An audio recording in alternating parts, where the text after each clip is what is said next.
Introducing Passport Bros, your ultimate travel companion. Download the app for free and embark on a journey where your adventures not only become unforgettable memories, but also opportunities to earn. With Passport Bros, your travel content is more than just photos and videos. It's your ticket to a fully monetizable network of like-minded adventurers. Imagine making money from your travel stories. Post videos, share your experiences, and let the world be a part of your journey. But that's not all.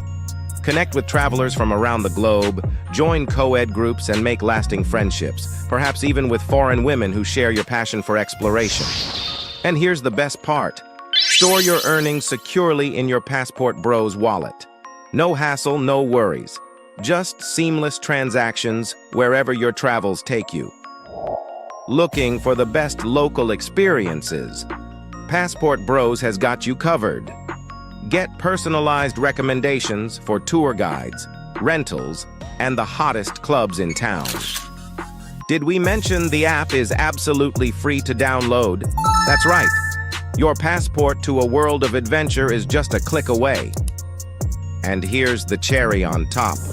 With Passport Bros, you can make money while exploring new places. Turn your passion for travel into a source of income, right from your mobile device. So, what are you waiting for? Download Passport Bros now, share your journey, connect with fellow explorers, and let the adventure begin. Download now on the App Store and Google Play. All right. We are live. Welcome, family, to another show. It is your man BMT, and this is the Sunday Rundown, and we got a hell of a show for you guys tonight, man. We're going to have to talk about some issues going on in the Passport Bros community, all right? But before we get to it, I want to welcome everybody. We almost have 100 already in the room.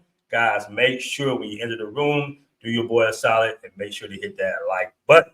All right, so we're gonna talk about a lot of things. We might do a panel. You know, I know it's kind of late. I've been ripping and running today, doing a lot of things. But we might, I might pull a panel. But as you can see on the thumbnail, stop me up about the thumbnail, by the way. Shout out to my designer.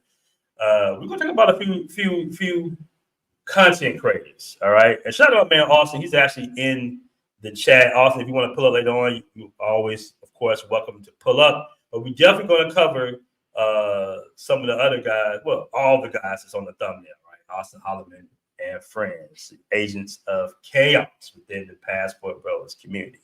But real quick, before I start, get into my monologue, let me welcome everybody in the room, man, because we in here heavy already. All right, we in here heavy, y'all. We got Wesley in the building. What up, Wesley? First time seeing you here. All right, we got Vizzy W in the building. All right, shout out to Rogue Moonchild. Oh, this show finna be lit. What up, BMT? What up? What's good, man? We in here heavy. Hey, did y'all see? I be tapping in every now and then to the politics going on in America. You know, of course, we saw what happened with Trump last week. But I just saw right before I did the show that Biden was dropping out the race. I'm like, damn, that's pretty late to be dropping out. Guys, get those passports, man. I don't dive too deep into politics on on this channel. We kind of keep it, lighthearted for the most part. We try to give guys the information they need and concerns of traveling overseas, living overseas, and stuff like that. But if you can see the tea leaves adding up on the ground when it comes to the States, man. Now, we all have a vested interest in keeping that dollar strong.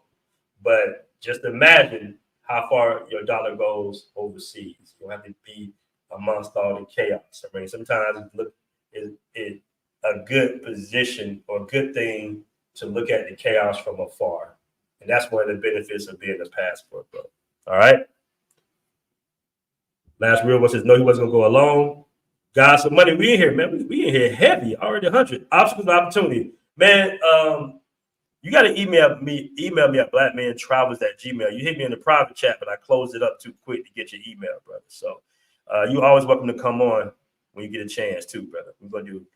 Yeah, we're running a little late today. Okay, you talking about Jay Red talking about the election. He said, I have no confidence in Camilla. Yeah. they're gonna put somebody. They're gonna put somebody. They have to find. You know what? That was a strategic move because they're gonna have to find somebody that's gonna really reignite. Biden's gonna get washed regardless. So that might have been a good move for them to do that. They told him to step on down. Man. Step on down. Okay, you did email me. Okay. You know, one thing I can say real quick about the booty warrior, Tom Young.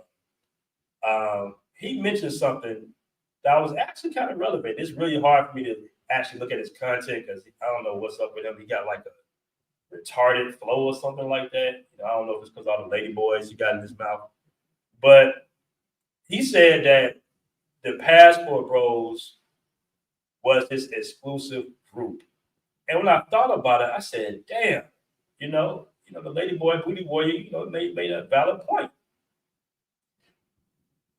In the beginning of this, before a lot of the content creators you see, in the thumbnail, in the early beginnings of it, it was really like a very unique niche space where it was almost not necessarily gatekeeping, but kind of reserved for the intelligent bro. Like Passport Bros is representing the intelligent brothers, the former military guys, the IT guys, the crypto guys. It was like certain individuals that was in this space.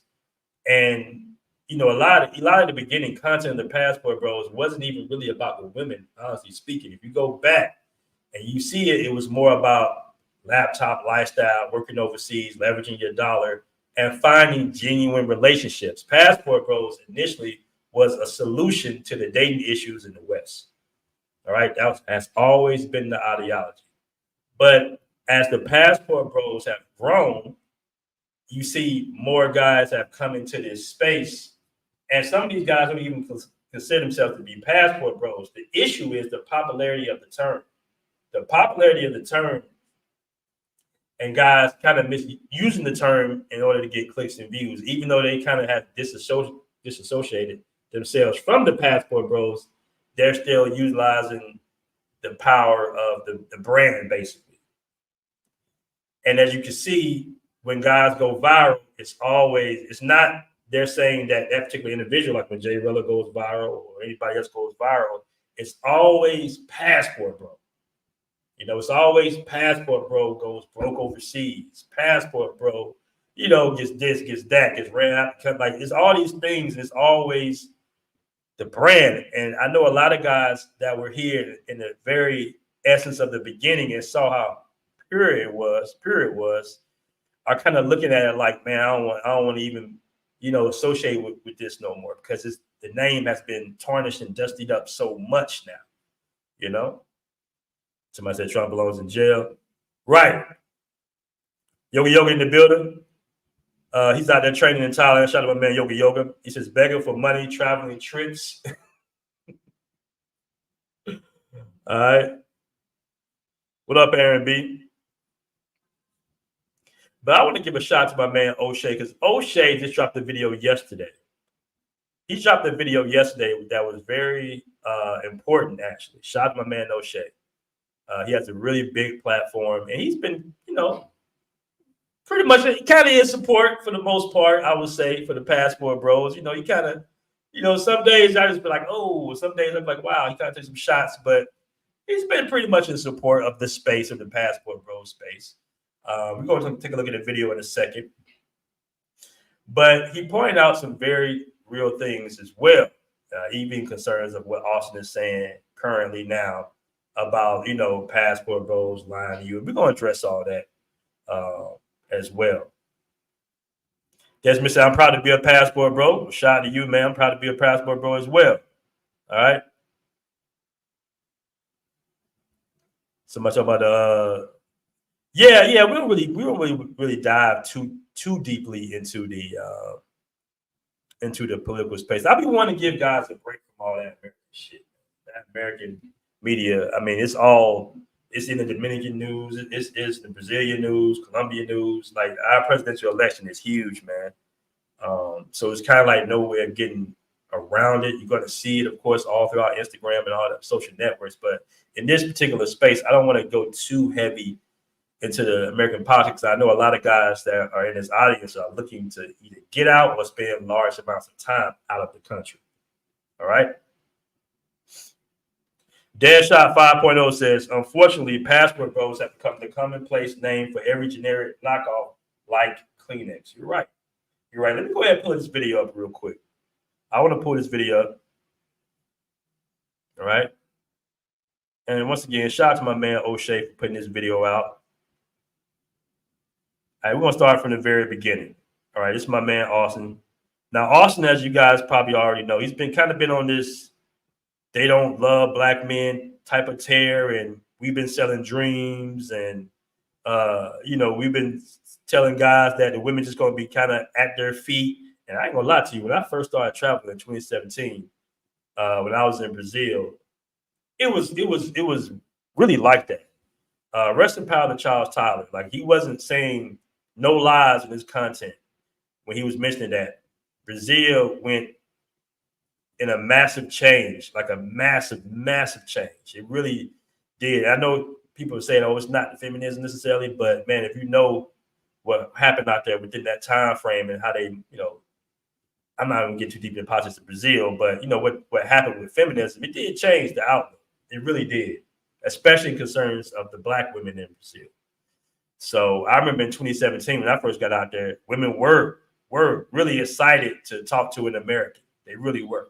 They were super excited because Brazil is one of those countries that really, really mimics and looks up to America, unfortunately. I mean, they played some of our local hits, some hits that you would think are only popular in Atlanta. They play them in the clubs and the bars out there. And they watch a lot of our rap videos, a lot of our content, and they mimic it. They got female rappers out there in Brazil too, real heavy. Same with the dustiness, same with the sexy red bullshit. All right, so I know Auston kind of went to Brazil after that wave, because I went to Brazil for the first time in 2017. And I'm telling you, the women were real. And I'm not talking about no street workers. I'm talking about the women in general, the Tinder, everything. They was real interested in foreigners back then. Yeah, 2017. No matter nuances, I'm in Rio de Janeiro right now, and I stay getting girls. Michael Jackson said, "You said black or white." All right, let me go ahead and play this video. Let me see what man O'Shea got to say. So if you are a black American man trying to date in Latin America or Asia, more specific, a lot of you guys like to go to Brazil and Thailand, and y'all having these content creators telling you that you're going to get the best and that the women are going to roll out the red carpet for you. I'm telling you right now. All right, so just that beginning statement. That beginning statement is off base and a little disingenuous. The reason I say this is because, first of all, I wish you would identify the specific content creators. And there are some content creators that might be, putting a little sugar on, on the meal a little bit, on the candy, a little extra. Don't get me wrong, in order to get views. But for the most part, nobody's just saying that women just going to be falling at our feet. We're just saying that the options are much better overseas a lot of times, especially if you're looking for a traditional woman. Now, I want to point out that if you are a guy that's going from country to country, right, and you skip lagging, country to country, you're there for less than a month and a half, go to country, and you think you're going to hook up with regular women fairly quickly, then, that might be where things can be misled or mistook, because these women are not as hopping on Americans as one might think. I mean, they're definitely interested in you, but if you like I said, if you're not really looking for anything too serious, then you're looking for hookups and you're looking for a certain type of female, basically. Because a lot of these countries, man, it's wild. Don't get me wrong, it's wild in South America. You definitely can get it in. Don't get me wrong. But if you sitting there trying to link up and hook up quickly with these so-called traditional women, then they're going to look at you like you're crazy, especially when there's a language barrier. So it's been a little disingenuous when you got guys that are married, living there for years in long-term relationships all throughout Colombia, all throughout DR, all throughout Brazil, getting married, all right, dating different women, Tinder on go, 1,200, 1,300 matches, kind of doing well, and then you kept saying that, well, you know, and once again, these guys learn the language as well. That's a big thing. That's a big. Women like to talk all over the world, bro. I don't even care if you're in Thailand where they speak a lot of English. It's still good to learn the language as much as possible, just some basic terms. They just want to know that you're headed in the direction of learning their language, even if she speaks English. All right. The girl I'm talking to right now, she speaks perfect English, but she's still more comfortable speaking in Spanish. And of course, when you meet the family, they want to be able for you to answer questions and communicate with that family. So in some of these countries, you know, yeah, they might even hook up with you quickly, but they might be hesitant to bring you to the family because it's going to be a lot of interrogating and you can't even communicate with them. All right. What up, Kirby Fields, with the first super chat of the day? We got 200 people in the room. We in here heavy. What y'all got going on this Sunday night, man? Y'all not watching the debates or something like that? Kirby Films in the middle with a $5 super chat, man. I really appreciate it. He says, what up, BMT? Travel safety, gentlemen. Yeah, travel safe out there, man. I appreciate the $5 super chat. Auston Holleman, who black men or white men and what kind of women? Auston keeps it 100.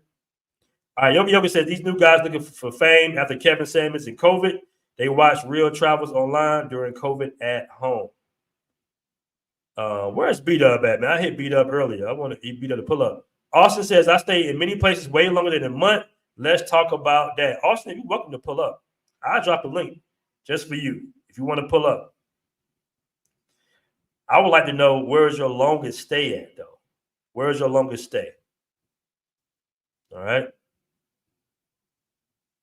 Even when I was living in Colombia, man, and in Thailand, I didn't really get to moving and grooving with quote unquote traditional women well until like 6-7 months, bro.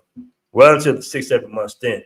The best way to link up with foreign women is always kind of references, more so than the dating apps and all that. In the party, in the gringo areas.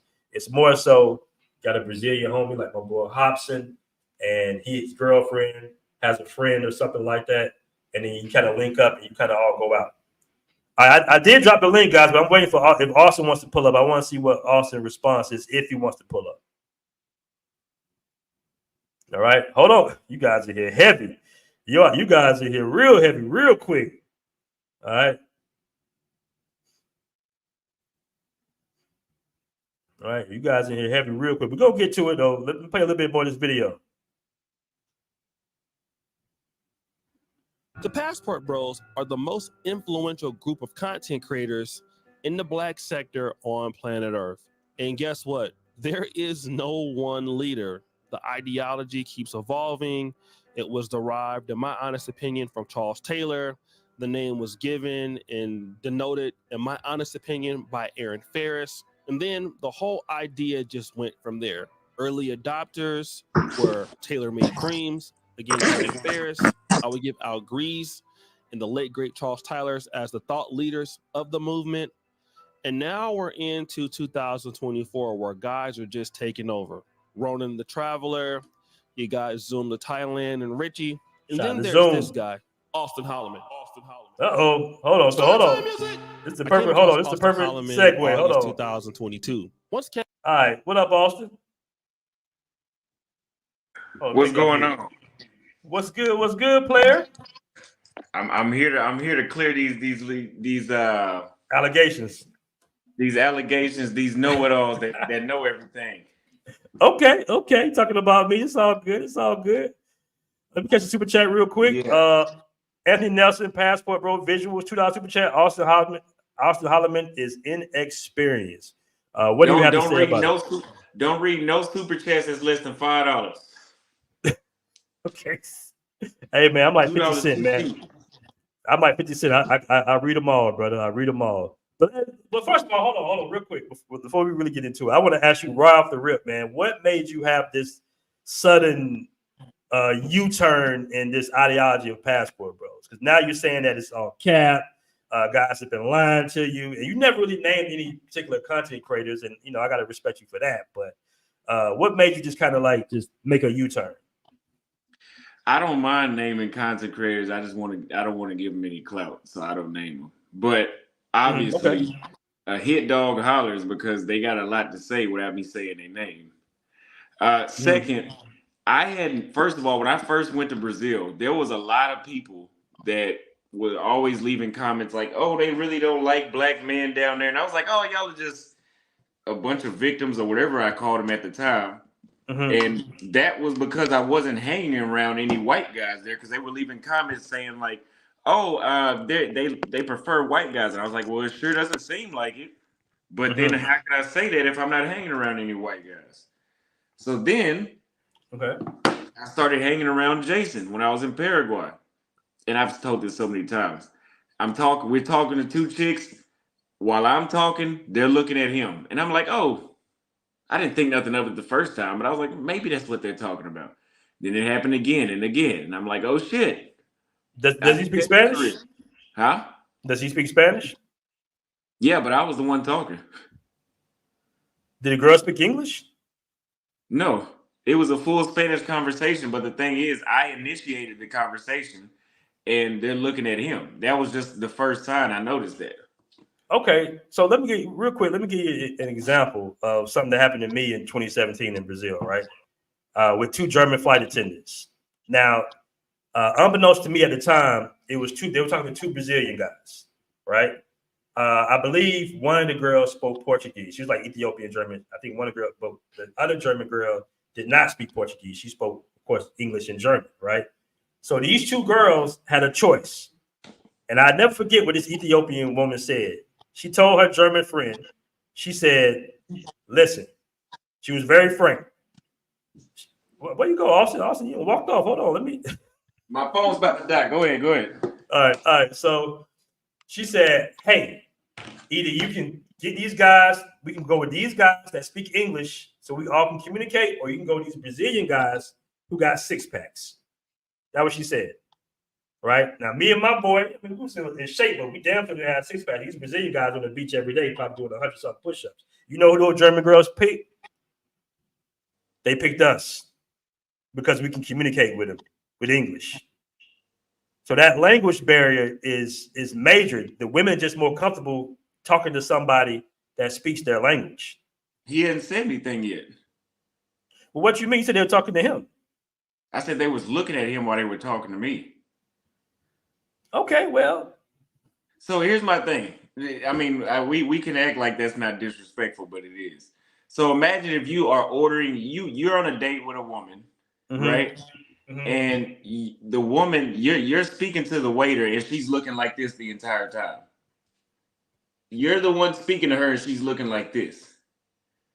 Is that, in what country is that normal? I mean, I've never experienced that, but I don't think any country. I think actually, if you go to a lot of countries, that's more disrespectful than it would be in the States. Okay. So, but that's more like a prejudice. That's not talking about dating though. That's more like a racist waitress that you can find anywhere. That's somebody being rude. That was an example. Okay. That was just me making an analogy so you could see what I was talking about. But we were hanging out at, I guess you'd call it a strip of bars, and this was the first time I had noticed this. But right. I don't get on YouTube and make these statements when it happened in one time. This happens at least 5 times before I say something about it. Okay. So what are you trying to say? Are you trying to say that black men black passport bros specifically just belong in Africa and shouldn't go nowhere else? Well, from my experience, after being all the places I've been to now, I think the best option with the least amount of bullshit is in Africa. Okay.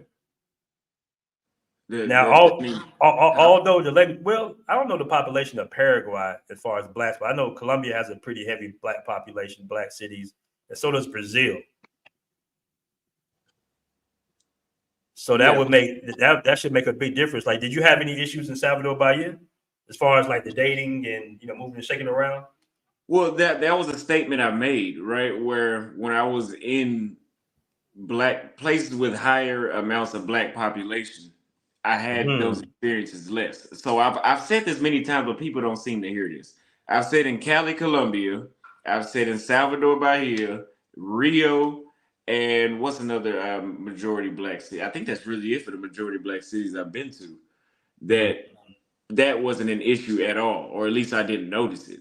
But when I started going to places like Sao Paulo, and a lot of people wanted to discredit my experience in Sao Paulo, and they ain't even fucking been there. How long was you in Sao Paulo, Austin? 5 weeks. Do you think that's enough time to kind of really figure out the culture within that 5-week time frame? Would you be completely unaware in 5 weeks? In some cases, yeah. But if I don't know the language, yeah. If I don't know the language, yeah, I would be kind of unaware. I would have to link up with like a local or something like that. Who doesn't know the language? Oh, I didn't know you spoke Portuguese. Fluently. I've spoke Portuguese for entire interviews on YouTube. Oh, I had no idea. I had no idea you spoke Portuguese. Fluently. We could do the rest of this podcast in Portuguese right now. I mean, I don't speak Portuguese, but well, if you speak Portuguese, then I mean that's a different. Like, what did you experience within those 5 weeks? The stuff you see me talking about online every day. Okay. All right. So that's the thing. Like, it's I don't know if people love to say Austin has been. He goes to these places for a week. Okay, I was in Sao Paulo for 5 weeks. I was in Salvador Bahia for 3 months, three or 3.5 months. November 2nd to January 12th, whatever the math that is. It's more than 3 months. I know that. Mm-hmm. I was in Paraguay from December to May, and I went to 2 cities in Paraguay because there's not really shit over there to see anyway. I was in Lima for 3 weeks. Okay, I was in Colombia recently. I went to 3 cities. And I was there for maybe 3 weeks in total. And that was my second time going. I was in Argentina for 3 weeks. I was in Kenya for 4 months. I was in Tanzania for 5 weeks. Where are we getting this awesome stays? I stay in places I don't like for 1 week. Well, no, I look at it like at least take me about 6 months to kind of really get my groove personally. Take me about 6-7 months. When I say that, I mean get my routine together. Started dating a woman and everything, like long term. I had to let them know that I lived there. You really get into the mix, get friends with some of the locals. Like, it takes some time, at least for me. I think it takes time for most guys in general. I mean, you still kind of moving and shaking a lot. Like, what type of relationship do you expect to have moving around so quickly? Well, if you're dating a woman, what are you telling her? This is my thing. That's irrelevant, right? Because what does the relationship aspect have to do with it when you're getting shot down from one specific race with just hello? Okay, you're getting shot down by white women? I mean, if you're looking for a wife or just to hook up, like, what does is hello not an appropriate approach to a person you've never met? So you're saying you're cold approaching and you're getting shut down because you're a black man in South America? Specifically by a certain group of women in certain cities. I'm very specific about these claims as well, but people don't hear that. Okay, so you're saying you're getting shut down by white Latinos in South America?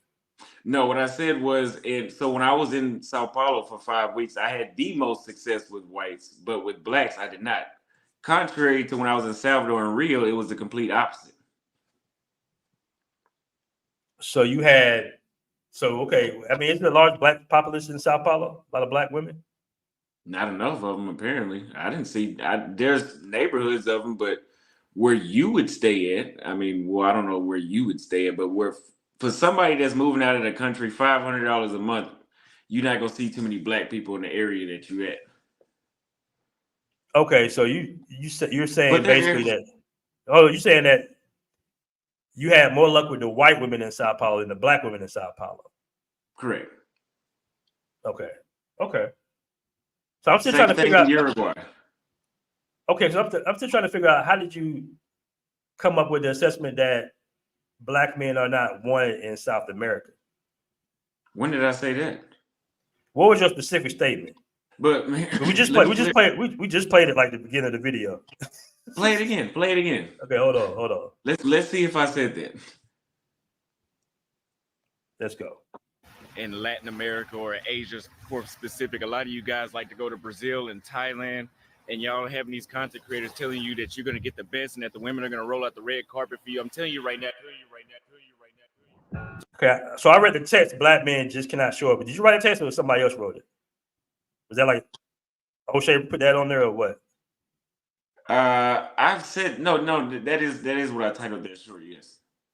Okay. Y'all want to say want to hear it again? Hold on. Let me play it one more time. Hold up. So if you are a Black American man trying to date in Latin America or Asia, for specific, a lot of you guys like to go to Brazil and Thailand, and y'all having these content creators telling you that you're going to get the best and that the women are going to roll out the red carpet for you. I'm telling you right now. Yeah. Yeah, I never said that. My thing is this: why would I say that black men are not? Why would I stay in Latin America for 9 months if I can't get any women? So why would I say that? Okay. So what are you saying? You saying passport bro's been lying? What are we lying about? What are we capping about? Well, I said that they're selling a dream, meaning that, for example, I've heard content creators make it. Well, first of all, they're promoting pay for play, and then they make it seem like these women that are actually just working girls that are so nice to them when really they be nice to me without even seeing my face. I think I know what you're talking about. Like, do you guys even really consider themselves to be passport bros? Though is the question. Do they make actual passport bros content? I mean, they might say it in the title or something, but do they consider themselves to be passport bros? I think I know what you're talking about. Well, I'm talking about a number of people, but I mean, I can't. Are you talking about the content creators that do more like the girlfriend experience and the girlfriend be, lady of the night, really? That what you kind of saying? I guess. Well, what I'm saying is, like, when I say rolling out the red carpet, meaning like when we say, oh, black men are preferred. Obviously, black men are liked everywhere because I've had success pretty much. If I didn't have success, I didn't try, right? Which was a place like the Philippines because I wasn't interested in trying. But there's a difference between being liked and being preferred. Mm-hmm. Okay. So the statement of they prefer us is just completely false. I'm trying to say what, because I don't think anybody's really saying that they prefer black men, though. I've never said they prefer black. And as a matter of fact, as far as Asia is concerned, I kind of have to agree with you on that. Like I tell guys, yeah, I don't see too many brothers with top tier Thai women like that. I see the white guys with top tier Thai women. I say that myself, So in that sense, I agree with it. But I've always said I feel like Colombia and DR are good places, where brothers can use to get top notch women. That's been my statement. That's what I said. Oh, okay. I didn't hear you mention that. That's why I say I've stated numerous times on my channel. There's certain cities that you can go to. Mm-hmm. I wouldn't tell a black man looking to get the top-notch women to go to Sao Paulo, but I would tell him to go to Salvador. I would tell him to go to Cali, Colombia, because when I went to those places, I could pretty much pick whoever I wanted. In Brazil. Yeah. Okay. But see, a lot of people go to one city in Brazil and they base the whole country off of that. That's true. That is true. Even they base the whole, just being in Copacabana, they base the whole country off that. And I tell them, you just get out of Copacabana, you'll see a little bit of a different side. Yeah, absolutely. So, I mean, when we talk about black men being preferred, it's just not true. Because if you're not going to convince me that if I go to Romania, we can't, if we say it's a generalization, that means it's at least more than 50%. You're not going to convince me that more than 50% of those women born and raised in Romania are going to sleep at night hoping they get a black man permanent. See, now, I've never been to Romania. I don't really have too much interest in going to Europe, but I'll stop by there at some point. So now, I mean, I can only take your word for that. Well, because there are women in Romania that will like you. Mm-hmm. I mean, just like there's white women in the States that are like you. I'm not going to say that all the white women in the States will like you. Mm-hmm. But that's why I called it, and I've said this many times as well, that it's a niche population of women in these countries that prefer black men. Like, you remember Kate. Kate's not built for a tie. You can look at her and tell she's built for one of us. She is an example, but I'm not going to tell you go to Thailand. They prefer us. That was Kate, and women like Kate. All right. I mean, so I'm still trying to get at the passport bros. Are you saying specific content creators that consider themselves to be passport bros are selling lies to audience bases, basically? That's what you're trying to say.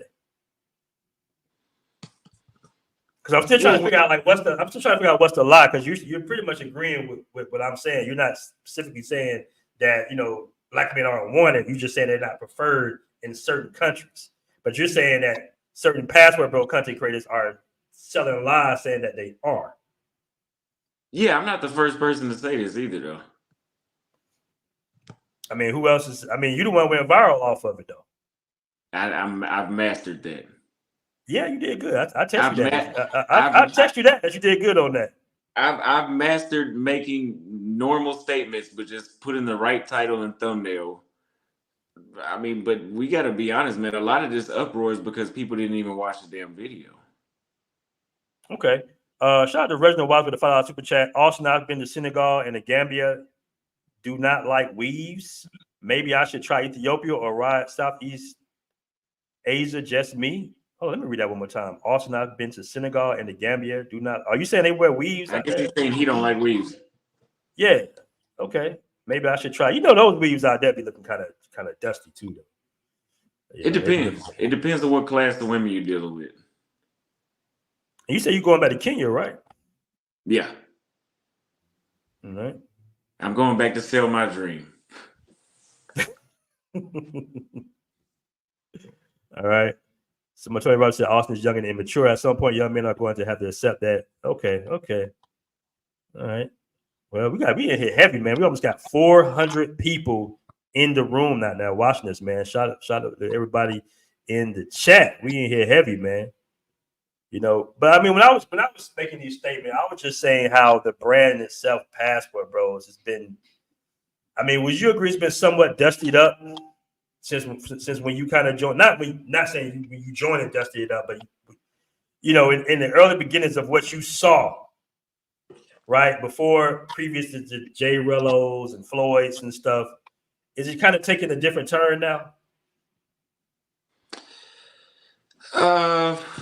Because the thing about it is, it's like when the World Star mentions Passport Bros, it's usually what? Some dusty shit. And it's usually whether it be J Rello, or your boy Travel Time with Paul line or some bullshit.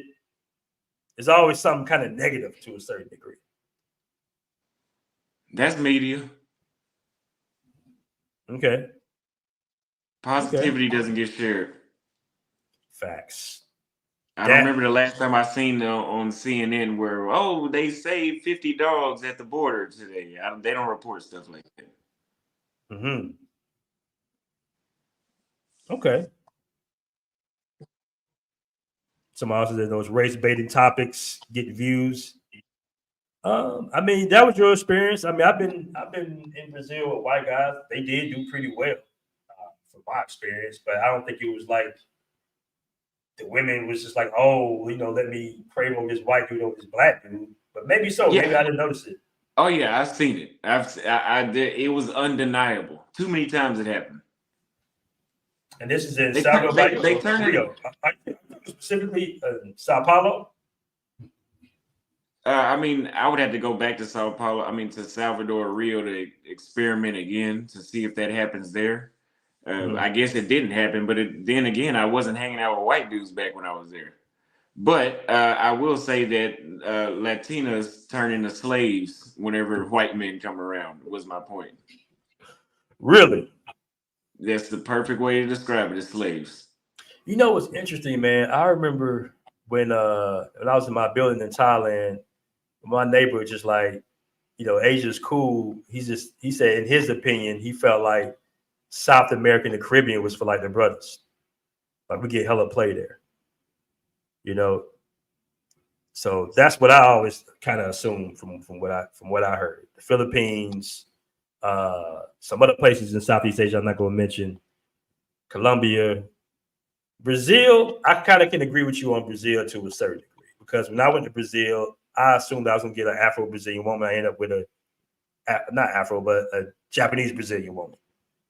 You know, so I kind of understand. And I did go out on a few dates with Brazilian women, Afro-Brazilian women, but it seemed like it was just trying to run game on a brother to a certain degree. Like it was almost like reminiscent of the States to a certain degree. Now, keep in mind, I'm in Rio. Yeah. You know, but I was talking to other guys too, and they was kind of telling me the same thing. They was like, yeah, they just kind of like, play the game. They play the game kind of cold too.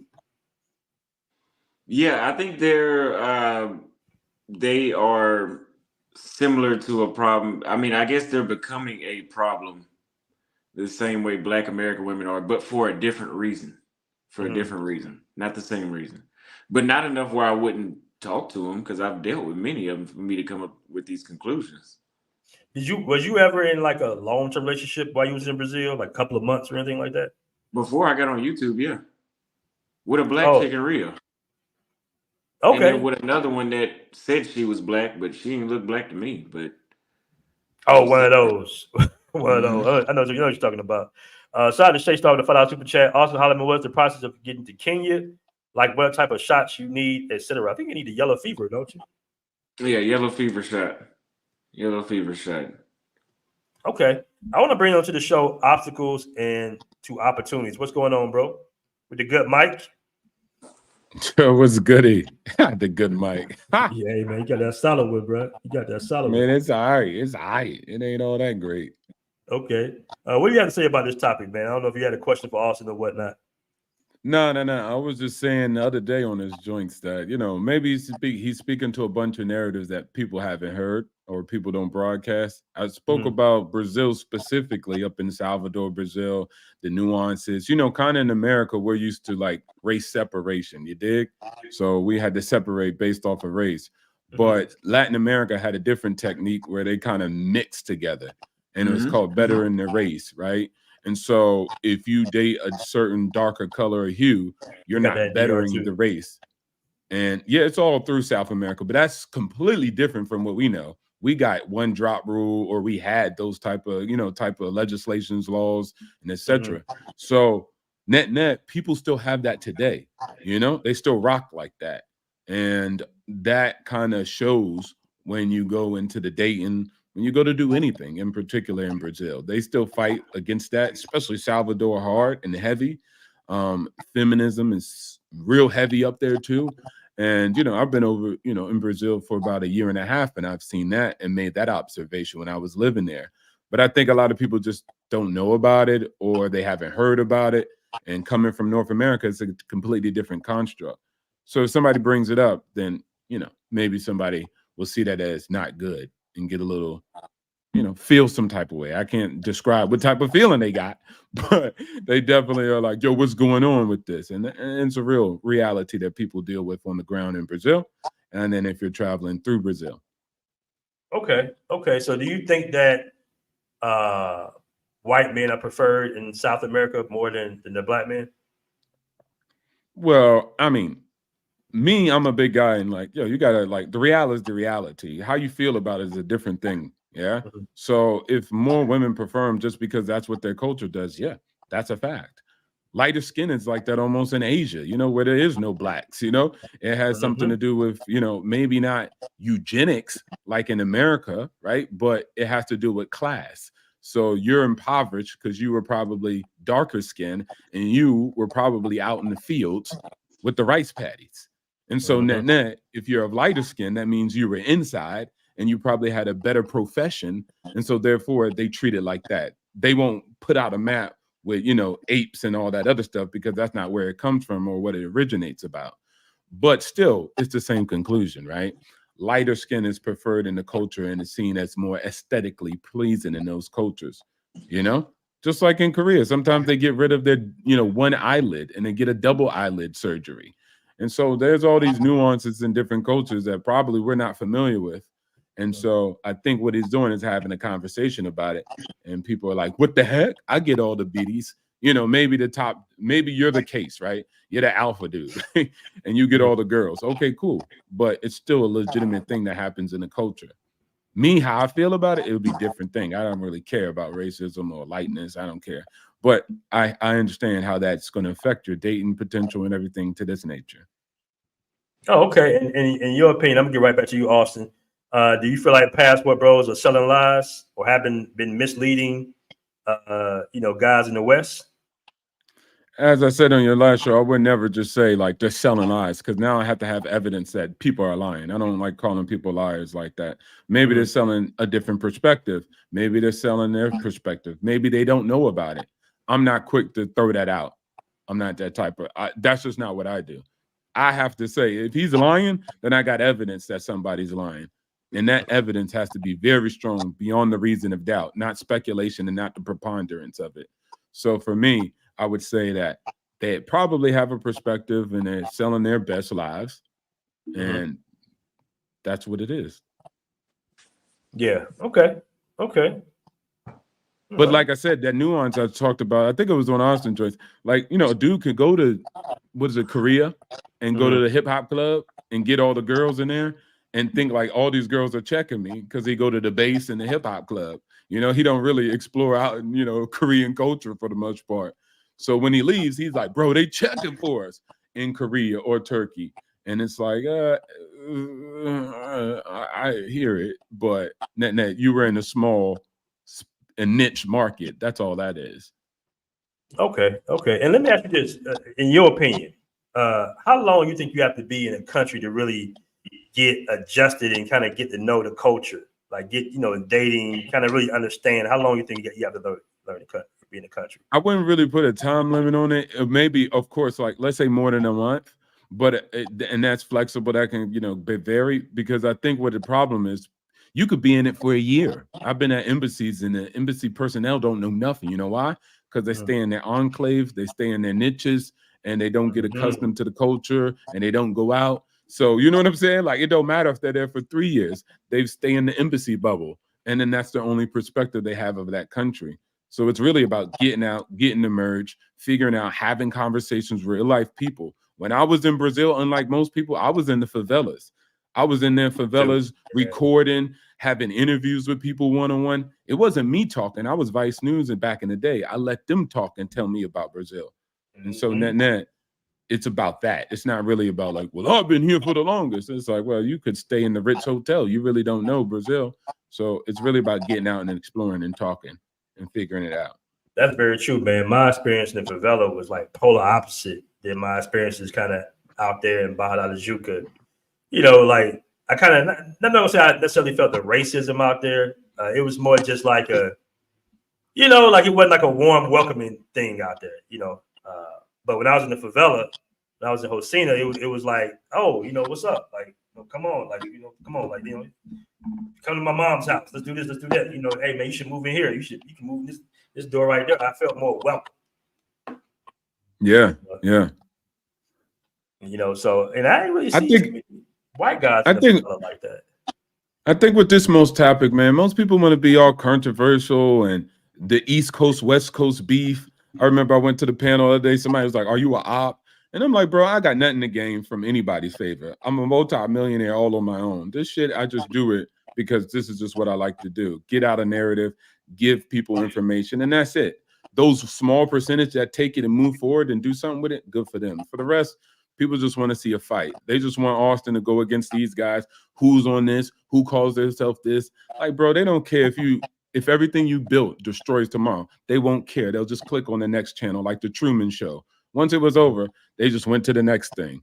And so people who create content like BMT, Auston, anybody else out there, like, guys, protect yourselves, because the rest of the people, they just want to see a fight. They want to take sides. They're going to get real tribalistic. And then it's like, for what? At the end of the day, y'all all are having experience. Y'all blessed. Let's get this money. Let's enjoy ourselves. And that's it. Right, I see people pulling up things. You do consultations. You a fraud. Like, dang, now we anti-capitalist. Now we somebody can't get money and do consultations now. Somebody else saying, oh, this man's lying. Don't clock in on him. It's like, come on, man. all right, cool. That's a small minority. The rest is love. And even if it wasn't, keep doing what you got to do. Damn that. Because I ain't with the BS. What we BSing for? Like we out here living overseas. Come on. It's funny, man, because it's all up, at the end of the day, it's all about your narrative, right? Like Austin has his narrative, I have my narrative, you have your narrative. You know, I remember Austin when we was at that grand opening of Brooklyn Bites. I don't know if you remember that, right? And it was a great day. We were celebrating a Black-owned business, and the guy you was with, you know, travel time guy, like he made up this whole scenario, and I was kind of like right around y'all at the same time. He was like this, that, and the other. And I'm just like, that's funny that I'm looking at this as this positive, beautiful, you know, outcome. We had a great time. Everybody's celebrating everything, and this guy kind of found something negative to say about that incident. You know, so it's all about how you kind of interpret things. I don't know if you remember that, Austin. Do you remember that? Oh yeah, I remember that. Okay. All right, shout out to Mr. Taylor with the $5 super chat. Says it's unfortunate that others feel attacked because someone's perspective is different. Respect to Austin and open-minded individuals. All right. Shout out to you, Mr. Taylor, with the $5 super chat. Now, I saw another title, and I don't know if did you drop this video? I don't know if you dropped this video yet, but I didn't get a chance to look at it. Like you dropped it a couple of days ago. It says Latinos don't respect us. What do you mean by that statement? Or that's kind of like, what do you mean by that, Austin? Latinos don't respect us? Yeah, I seen that in the title. I said I didn't get a chance to look at it, but it said Latinos don't respect us. Latinos don't respect us. Are Latinos racist? Oh, that was my assistant did that. I didn't. She just knows how to title things, so she did that. Yeah, she's a Filipina that's been trained. Okay. Yeah, I know I got me an assistant too. That's what's up, man. But I wanted to kind of to talk about that. Like that's a big statement. Latinos, specifically in certain locations, Latinos is damn near black. Like a large percentage of these locations. Now I will say this. I will say this. One thing I will say about Colombia, when I was in Buenos Aires, when I was in the barrio at the little boxing match, I did see all the dark-skinned Afro-Latinos with the white mestizo-looking brothers out there in the barrio. So I did see that. I can't deny that. Yeah, I remember I was in Sao Paulo I forgot the name of this club, but I've done a couple of videos there, and I did a live stream there, and there was a black chick, a little darker than me, and I see like this drunk, I guess you would call him, they have a different word in Brazil for mestizo, but a drunk guy that essentially would be white in their society. And like he's like manhandling her, like if that was your girl, it would have been a fight the way how he was handling her. Like he was damn near choking her. Very aggressive. And she's just like, oh, stop, ha, stop. That's why I called them slaves. Because she's like, oh, stop. And so maybe 30 minutes later, I went over there to talk to her, and she was cool at first. And I was pointing at her tattoo, and I just barely, like literally, the fucking fly couldn't have hit her harder than I had. Just barely tapped her. She's like, don't touch me. If you have a certain level of awareness, you can notice stuff like that. Okay, hold on, real quick. So was that her boyfriend or just some random white dude? Some random drunk dude. He didn't know her because we ended up talking to him after that. Oh, that's crazy. That's crazy. It's a hell of a coincidence, isn't it? And that was the third incident I noticed in Sao Paulo. Now I don't give a damn. You know, I don't give a damn. I had my own. I'm just telling people what I'm seeing. Damn, I mean that's crazy. It's certain stuff like that you just can't say that you didn't notice it. Okay, so out of all your travels, right now, you're saying that Africa in general, or just Kenya specifically, is pretty much the best place for the passport bros. For me, all of y'all don't need to be over there because y'all gonna talk shit about the wigs. Y'all gonna talk shit about shit. And I complain about everything. You know, I swear you was talking about that shit while you was over there. Well, not the wigs. That's not really an issue to me, but the begging that gets exhausting at some point. So I'm gonna have to live in two places. I'm gonna have to live in Kenya till I get tired of that, and I'm gonna have to go back to Brazil. And when I get done with they shit, I'm gonna have to go back to Kenya. Okay. All right. So you talking about Salvador Bahia or Sao Paulo Probably Sao or Paulo. Rio? Sao Paulo. It's the most convenient city I've been to in Brazil. Yeah, I think they got like an international airport. I believe you can fly out of Sao Paulo to a lot of places too. That's like the airport of South America. Right. Because you can fly from. That's one of the airports you can actually fly straight from Thailand to Sao Paulo for like $800. Yeah. Do you have any plans on going back to Asia? Not really. Okay. I'm not really too fond about Asia. It's the most convenient place and it's the safest place. Mm-hmm. But yeah, I mean I'm single, so at some point it's not gonna cut it. I'm not gonna go in monk mode on purpose. Okay. Because you out there in Thailand, right? I was in Thailand. Yeah. Oh. Yeah. No, go ahead. No, but I want to say, but you've been all around obstacles. Like you've been to a whole bunch of countries, and you chose to kind of set up shop in Thailand, right? Yeah, but it ain't got nothing to do with the girls. This just got to do with the peace. People, for the most part, are very peaceful. Facts. And That's facts. I can go shoot guns and four-wheelers and dirt bikes and tennis. Like I do that every day, all day. Yesterday, I was just at the Japanese spa all day, so it was lit.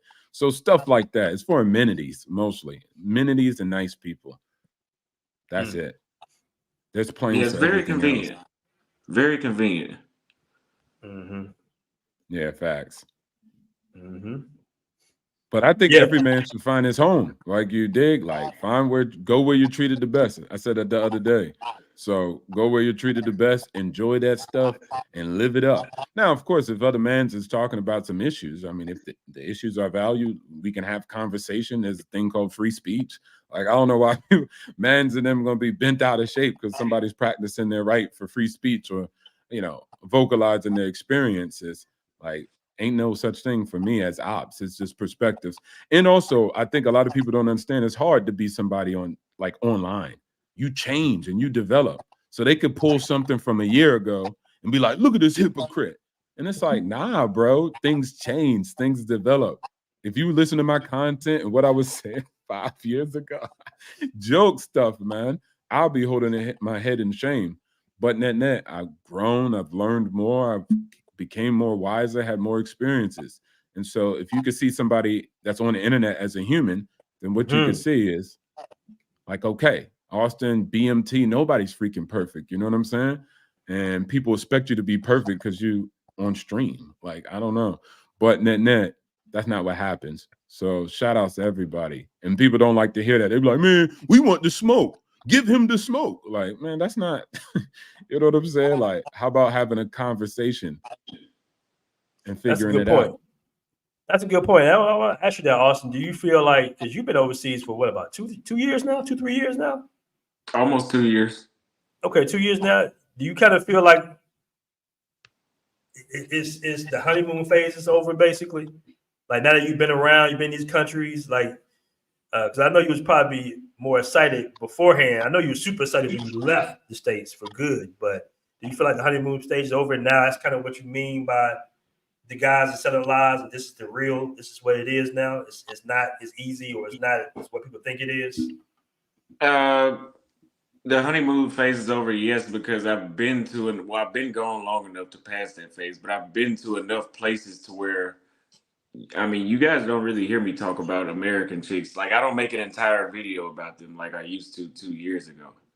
And I've been to like 45 cities now, so I compare cities around the world versus the States to real. Like, I could care less about the American chicks. Like, I don't think about them unless if I see them somewhere where I'm at. So, yeah. Okay. And shout out to the chat, man. We in here heavy, 400 on here on a Sunday night. That's what's up, man. We got a lot of trolls in here. I have no idea what my mom said. I guess my mom's busy on Sunday night, but we got a hella trolls here, man. But it's all good. Shout out to Razor Rays. I think Razor Rays in the building as well. All right. All the countries also have never decided to start a business. I think YouTube is a business, bro. You want me to start a business? Give me the money. Nah, YouTube is a business, man. YouTube is definitely a business. I have a restaurant open tomorrow. They make it sound like it's just some overnight process. Israeli Kid Plus, has that's been not my gone. mission right now. My mission right now is not to do that. I'm obviously I called this a world tour 2 years ago. I'm not some billionaire with millions and billions of dollars just jump around. Oh, I'm gonna open up a restaurant here. I'm gonna be here 1 week and open up. That's not the purpose of what I'm doing. Shout out my man Dre the Kid says, been gone long enough, but never long enough in one spot. Serial vacationer, which ain't nothing wrong with that. Can't learn much that way. Apparently, I know a lot more than he does. Nah, Dre lives. He's been living in Columbia for about 4 or 5 years now. Where You said where? Where else? I think he's been all around the world. He ex-military. Shout out to XRP Shillionaire with $9 super chat. Have you hung out with the white guys in Kenya? Yes. Is the treatment the same? No, that's why I tell them to wear a condom when they go there. You tell the white guys to wear a condom when they go to Kenya? Yeah, because they're the ones they're looking at for a green card.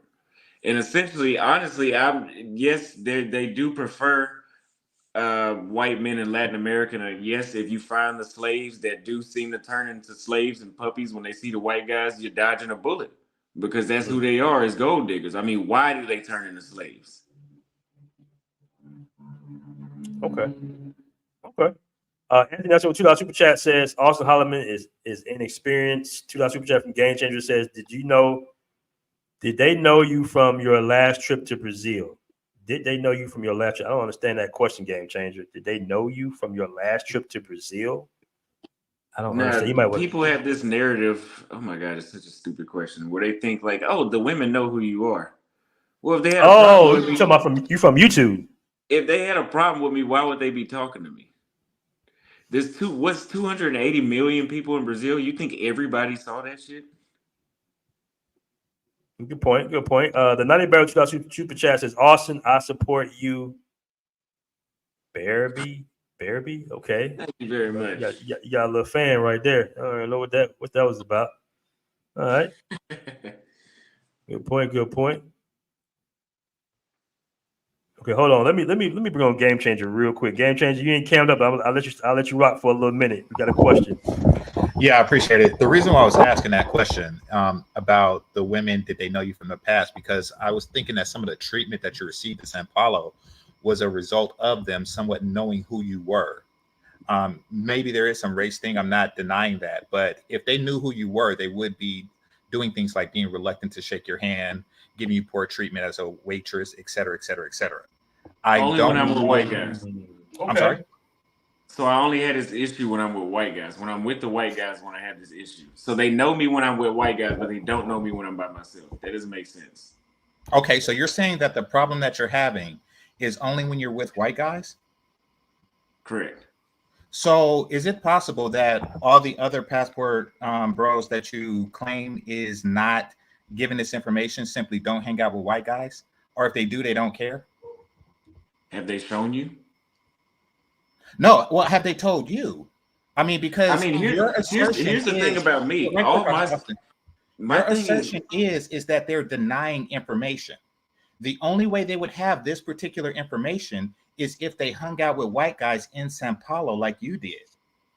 Now, it is possible that they went through the exact same experience as you and denied the public information, but it's more likely that they weren't in the same city, the same place, in the same restaurant as you, and they did not have this experience to share.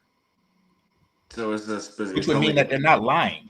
So it's just a specific waiter that did this. I'm just making all this shit up. No, I'm not saying that you're making the story up. I'm saying that it happened to you. You know, BMT, I'm sorry. This happened one time and I came to this conclusion. My bad. No. What I'm saying is it happened to you and not them. Just like it didn't happen to you on your first trip to Brazil, it possibly did not happen to them on any of the trips to Brazil because they did hang out with white guys. To make the assertion that they are lying would presume that they did the exact same thing as you, had the exact same experience, and denied that information. That assertion is very difficult to prove. Well, then apparently I have more experience because I have different scenarios. It's possible. But then your assertion on the Passport Bros would be like, I had more experience with them and I had this particular negative one, not the assertion that they are denying information or flat out lying. You see, that's very slanderous. That's a very slanderous thing that you said to people who have supported and backed you against Passport Bros. Who is that? I'm sorry? Well, who is that? What specific person is that? Well, you don't give a specific person, but against the brand of So who am I Passport, slandering? the brand of Passport Bros. Once again, the collective of Passport Bros. To say that they are lying on you, or lying to the public, or denying them information is slanderous. Did you watch the video? Yes, I did. How many minutes of it did you watch? It didn't sound like the whole video. The last one I watched, because I actually watched it and I covered it on my show, which is evidence of me watching it, was the entirety of it. What video? So yes, you did make assertions that Passport Bros were denying information to other people. You also made assertions that they're less attractive than you, but that's a separate thing. But your assertions were that they were denying the public information. These are things that they won't tell you, possibly because they didn't know. And you didn't even mention specific Passport Bros. Yeah, because I don't want to share any.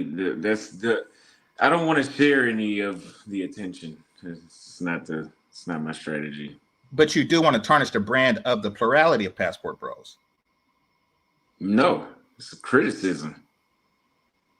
So you want to publicly criticize the name of the Passport Bros. That was your intention. The same way you intend to criticize me. Well, no, I'm criticizing your critique of them. Like, I mean, it's the same thing. It's not the same thing because mine is in retaliation to your critiques of them. It's who shot first, Austin. You shot at the Passport Bros, who did not shoot at you, who did nothing but support you from the beginning. I mean, that is a question of character. There's been some Passport Bros that have support. You have some flip-flop bros is what I call them. Actually, they support me when it's a negative viral moment I have. They're on the negative side. When it's positive, then they're positive. Oh, he's gonna be a millionaire before he's 30. Then there's another negative one. The same person is on the negative side. Okay, So I understand that. I don't think that they're all like that. I think that's very false. I understand that, but you're talking when you spoke against the Passport Bros, you spoke against the collective, the flip-flop bros included, and those who supported you. You spoke against the collective. Damn, Game Changer came in here with some heat. Hold on, let me catch the super chat real quick. Let Austin. All right, prepare for that response. Shout out Wonderful Travels with the $20 super chat. It says Passport Bros is up. No other groups of people move the needle like us. Inferior to none. Your presence in another country is a win. BMT, I need you to repeat that in the beat up voice. Shout out to beat up, man. I ain't beat up before the show. He didn't want to pull up. But shout out my man Wonderful Travels with $2 super chat, man. I really appreciate that. It says BMT. I need you to repeat that in the beat up voice. All right, Austin, you want to respond to that, man? It's like you tarnishing the name of the Passport Bros, brother. You want to respond to Game Changer? What am I supposed to say? Well, no. I mean, it wasn't a question; it was an accusation. So there really isn't, a response that's needed. However, I do want to bring up something. It's real, in my opinion, it's really not that important because all of the things that a person says about, Brazil being a nice place or South America, the things that they say about it doesn't change just because it so happens to be a nicer place for white guys. Let's be clear. Like if a Passport Bro wants to make the assertion that they roll out the red carpet for you, it doesn't mean that, the white guy don't get to walk on that carpet first. It just means that the place is nice for you. It's nicer for them, yes, but it's still nice for you. So I think that happiness is not a relative thing. If I'm happy, it's because I'm happy. It's not because I am happier than the white guy next to me. When did I say that? No, I'm not saying that. I'm not saying that you said it. Once again, I'm saying that happiness is not a relative thing. So, because what you're describing your situation as is that you were happy until you started hanging around with white guys, which means that you started to see a level of availability and acceptance that was not available to you, even though you were content before. So it's a relative thing. You're measuring it next to the white guy that was with you, not next to your own experience. Most people who go, most of the passport bros that go, judge happiness by how happy they are, not how happy they are compared to the white guy that they're with. Therefore, their perception that they give to the world isn't a relative one. It is from their own personal experience. Well, it is relative, like relative to their experience in the States and stuff, but it's not relative to the next race of person. Thank you for telling me that. You're welcome. I mean, that's a good point. Obstacles, you want to follow that? I No, mean, that's, never. I mean, that's Go. kind of. Go ahead. No, go ahead, Austin. Go ahead. No, go ahead. No, I mean, it's just okay. Right. Well, No, I understand what Game Changer is saying. He's saying that you're comparing your experience to a white guy's experience, and you making that supposedly, I guess, supposed to be the experience that other brothers would have when they travel overseas. Well, the thing saying, is, Game Changer? It goes back to the preferred thing, that black men are preferred, or we're the number one desired. I know you've heard people say that before. I've never heard anybody say that black men were the number one desired. Yeah, I haven't heard passport bros say that, but Really? I have heard black men say that. I haven't heard it enough to make the assertion that passport bros are saying that are saying that as a collective, like that's their underlying statement. I think the underlying statement of passport bros is that you can find happiness abroad, and you can. That is the only thing that they have collectively said. Few, if any, has actually said that, women all across the world prefer black men over white. Yeah, well, it's been said, trust me. It's been said by many content let's take that for face value. It has been said. For you to make the assertion that passport bros have said that and has lied requires investigation, or it's just slander. It would require like which passport bros said it, and is that enough to make that the overall message of the passport bros? Because that's what you were asserting, that this is their message. They said, well, people in the chat are saying El Guapo says that one all day. I believe I did hear him say that as well. Okay. That black man with the number one preferred. Yeah, I've heard that. I've heard that. I'm not making shit up. Like I don't get on YouTube and say stuff that I just woke up in the morning and just thought about it. Like that's okay. Well, let's look at it like this. I haven't heard him say that, but yeah, I would say citation is needed. Before making the general assertion against passport bros. Well, you asked for investigation, so if I give you it, now you need citation. I mean, I just gave you a citation. Well, you said El Guapo said something. By citation, I mean here's what he said in this video. But okay, let's go with that. El Guapo said something. That's still not as substantive enough to say that the passport bros are saying this. This is one person who is part of the passport bro movement, I'm assuming, who made this assertion. And I would target he's not the only person that said that. But okay. I mean, that was just one reference somebody brought up in the chat. I understand. I'm saying that there isn't enough substance to the claim in order to put it on the passport bros. Okay. All right, let me catch the super chat real quick. W Secrets to Success vlog with the $5 super chat says Game Changer isn't criticizing Auston Holleman, but pointing out the difference in the narrative. Shout out to W Secrets to Success vlog. All right. Opportunities. Yeah. You want to hop in there? Go ahead, brother. Yeah, I think that's very interesting what Game Changer is saying. It's basically how you articulate a message. Remember earlier, I said me. I wouldn't say that about other men because that's just not. I have to, from my perspective, innocent until proven guilty. So I think maybe a way of having the discussion could go something like, hey, look, let me talk to you about my experience in Brazil, blank, blank, blank. These places tend to have this blank, blank, blank. But for me, once again, this is me. I know other men in the world are different, and that's just what it is. I'm not going to bang my head up against the wall. But net to say, hey, look, Game Changer is selling you a dream and he's the liar. That's a big claim. So net, or people in general of a specific movement, because I know everybody is individuals on their own, right? Some people advocate for a super traditional relationship. They've been married to the Filipino wife for 10 years, yeah? Some guys are like, nah, I'm not getting married. I just have a long-term girlfriend. The next man is like, nah, I'm just enjoying myself. So the whole move, and guys, there's other things. You talk about visa, immigration, amenities and developed countries, the hospitals. There's so much stuff out there. It's crazy how our whole conversation is about whether these women like us or not versus all the other things. But net, we point that out and we're having a conversation about it. And I think what Game Changers is trying to say is like specific narrative. BMT, it's gone. So we have taken over his channel and we're about to go live. Get the Passport app today. You feel me? Nah. But go ahead. Y'all can continue to have the conversation.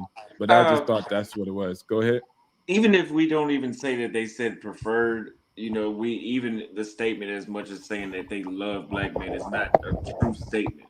And if you don't believe that, because it doesn't seem like you believe much of anything, if you don't believe that, you can just look that up, and there's many content creators that say that, oh, European women love black men. No, there's a group of women, European women that love black men. There's a group of Thai women that hang out at Pattaya at the pool parties that love black men. It's not the one. It's not the one that's married to. The white guy. It's right, not. Right. There's a group. There's groups of these women. All right, man. For sure. Well, you call somebody out on that one. Shout out to Yokohama 1949 says El Guapo from Beautiful Lies. Say that one all day. Frequent Flyer says Auston, you did say black men are the most desired. I don't have the time to look through your hundreds of your videos, but some nerd will find it. You don't delete the videos. Did you say that, Auston? No, he would have to take the time to look through that because I don't remember saying that. I would never say shit like that. But let's say he did. Like, sometimes that perspective will change too. Like after traveling, like if his initial statement is people were saying this, right? And people took that and be like, dang. So why wouldn't Auston be the same person who affected with it? Now he went traveling, thought it was true. Then afterwards, he's like, hey, this is far from true. It's a specific niche. Well, the problem is, I know about the pool party, so it's damn sure that is a specific niche for sure. Yeah, that's true. Like that's a true assessment. If that's a very true assessment. I wouldn't go to Sion Paragram and think all Thai girls want me. I'll be lunatic. So, Thai girls mostly don't even want their own man. So net, I would understand that was a far out dream. You know what I'm saying? Like, you can, as a black man, you can go anywhere in the world and find somebody that likes you. But the way I was being sold that you're accessible to everybody there is just not true. Somebody sold that to you? You can look it up. You can type in any Passport bro, any of these people that's in this space, they have videos that project that message. The projected message that they could have any woman that they want in Brazil. So they could go up to the president's daughter and say, give me some. Listen to this shit. Well, because that's how you describe the situation. Can you approach Barack Obama's daughter with that shit? Come on. No, exactly. But, I'm asking you. You can use extreme examples, but you can't be that damn. No. You made the extreme. The president's daughter more than likely has their version of the Secret Service, Auston, right? you made the extreme example when you accused them of saying that they can that you can have anyone. And then you are proving by counter example that, oh, no, you can't have anyone because. No, I said I could. I could. Me and you are not the same. You're saying you could have the president's daughter? I said I could. You talking about when I said I was in Salvador and I could pick whoever I wanted? That's me. I'm confused. Can you or can you not have any woman in Salvador that you want? I just said that. I don't know I'm confused. That's what I said. Are you asserting that in Salvador you can have any woman you want? Hold on. Oh, okay, hold on, guys. You trying to get Auston caught up. All right, Jet Black, what you got to say about this, man? All right, how's it going, BMT and Auston and Game Changer? Y'all doing okay? Yeah, yes, sir. We're doing good, man. What you got to say? All right. And is my voice coming through clearly? Loud and clear, brother. Loud and clear. Okay, all right. Formerly Black Mind, for those who are wondering who the it was jet black, but um, um, and also shouts out to Obstacles to Opportunities. I admit I'm tuning into this rather late. I'm on vacation now. I'm in the States visiting family. So I'm not spending nearly as much time online as I normally would. But I happen to be looking at changing my fly out date when I saw this come up on my notices. I tuned in while I fired the laptop up. I'm going to be trying to change dates and a little travel dates in a bit. But I heard this and I thought, wait a minute, this isn't actually Game Changer's fault nor Austin's fault, as far as I can remember. I'm confessing right here that I'm the one that said that we are preferred or desired.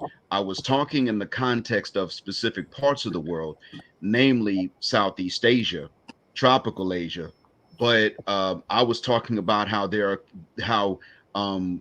we are the ones that are looked at when they're looking at their preference or when they're looking for their preference, and when they're looking to fleece somebody or looking for the green card. If they're looking for that, normally they'd rather just fleece someone. Then that's when they go checking for zaddy.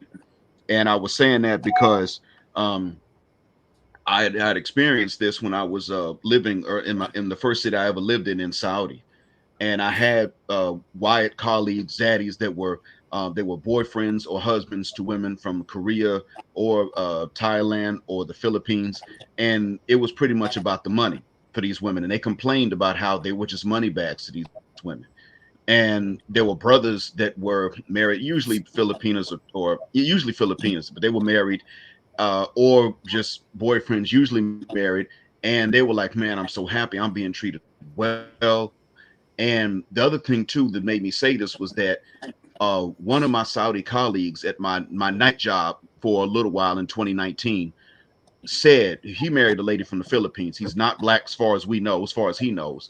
But he was saying too that when he met her family in the Philippines, they informed him and her that they had bought for him and her a condominium in Manila, and he could co-own that with his wife. He can't own, as you know, he can't own land or the home, but he was allowed to co-own a condo. And that when he and she went to the condo, they saw all these other couples, and he said, I saw that the Filipinas were with mostly African American and African men, and these men were smiling from ear to ear. I knew that they were happy, but I wondered I wondered, what if this is her preference? So that was when I realized, okay, yeah. And I was talking in the context of Southeast Asia. I'm the one that said it. I'll take the heat. Y'all don't have to take digs and stabs at each other. I was the one that started talking about that as far as I know, but it was a specific context. So before y'all clash, y'all can put this on me. Okay, cool. Let me catch super chat real quick by Afro National $2 super chat. Afro National, Black Mind Tax, support Black Men Media, hashtag BMT. All right, I want to welcome Mike's opinion to the show, and we are here heavy, man. 500 in the chat, man. That might be a record, bro. 500. Shout out to everybody on the panel and shout out to everybody on the chat. You want to go ahead and go, Mike's opinion? Yeah, I'll just say this. So, like, pretty much, I'm a relatively, relative, like, when it comes to being an old head. And I've also been doing this for many years, but the thing is, like, I see what Austin is saying, and I see, like, what all the backlash is towards him and whatnot. But I think one guy in the chat said it, like, for example, when it comes to, like, getting married, for example, like, I mean, there's a lot of societal pressures that, like, the black man has to go through in terms of, like, being, like, accepted by the family. That's not like the most strongest word to say, like, it's accepted, but you guys know, like, what the guy was trying to say. And I mean, who can deny that, right? So, like, that's kind of like, like I guess you say, like, a different way to say what Austin is hinting to in certain situations. But I mean, that is true. I mean, like, I'm a relative old head, so I'm gonna take up for, like, the young fella. But like, you guys can't act like, I've heard many times, oh, the black man is, like, the best thing overseas, or blah blah blah. I mean, so I can see where, like, the younger fellas are, like, coming from. But I mean, I feel like you guys are, like, ragging on them, and you guys know some of the stuff they're saying is true. They may not be saying it the most eloquently, and, like, the best, like, let's say, like, Okay, Mike. Okay, we had to land your plane, brother. All right, go ahead, J Rags. Go ahead. What you got to say about this? What's up, everybody? Can you hear me okay? Yeah, we hear you pretty good.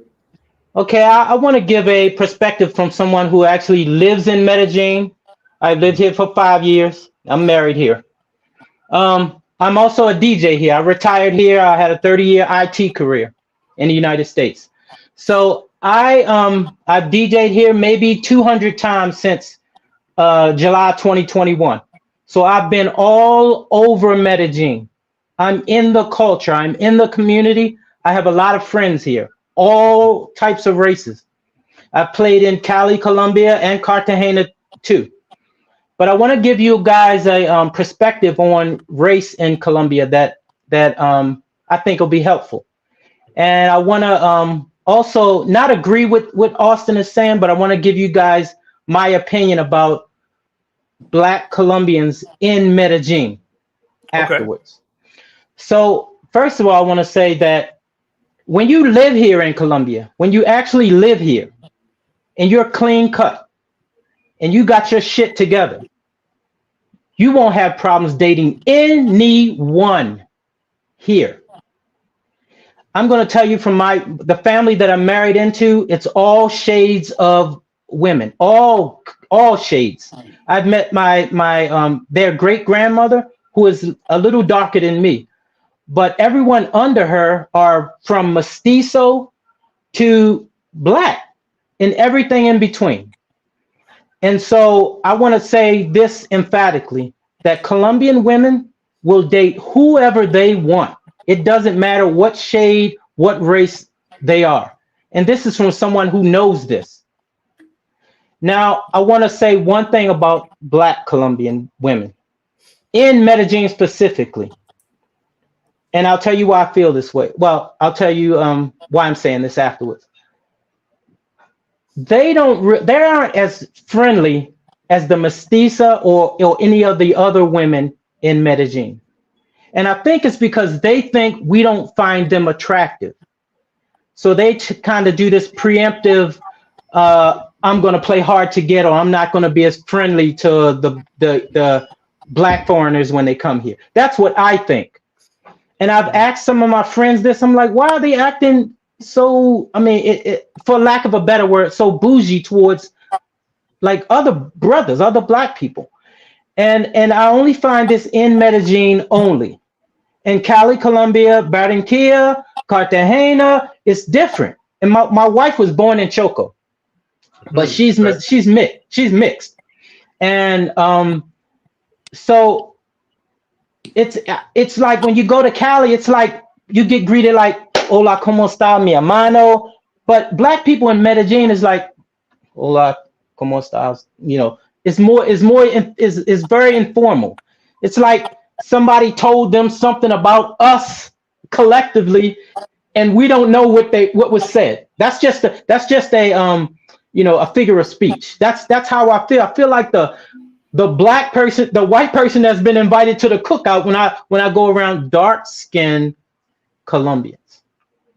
Now, I'm in the artistic circle, so none of this stuff really applies to me because I know artists and painters and actresses and models and dancers of all races, and generally all around the world in the creative circle, there's not a lot of racism.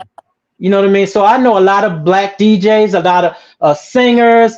So that doesn't apply. But when I go outside of that creative bubble, those are things I notice.